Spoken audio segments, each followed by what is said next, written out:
অসুস্থ দেহ টায়ার চলে না, পেটের দায়ে জীবন তো আর বাঁচে না।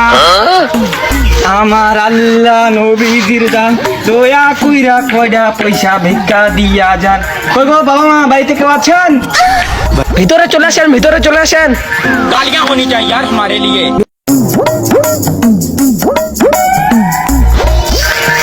সুবহানাল্লাহ সুবহানাল্লাহ সুবহানাল্লাহ সুবহানাল্লাহ। বাবা তা তুমি তো যুবক মানুষ, তুমি তো কাম করে খাইতে পারো, এভাবে ভিক্ষা কেন করো? হ্যাঁ, গরিব মানুষ বাবু, কাম করতে পারি না, এভাবেই খাই। তা এইভাবে ভিক্ষা করে কত টাকা ইনকাম করো তুমি মাসে? হ্যাঁ, 10-12 হাজার হয় বাবু, ছেলে ঢুলে হয় 10,000। মাসে 10,000 টাকা হইলে কি আর হয়? আমি তো দিনে 4 থেকে 5,000 টাকা ইনকাম করি। চলো তুমি আমার সাথে কাজ করবা আজ থেকে।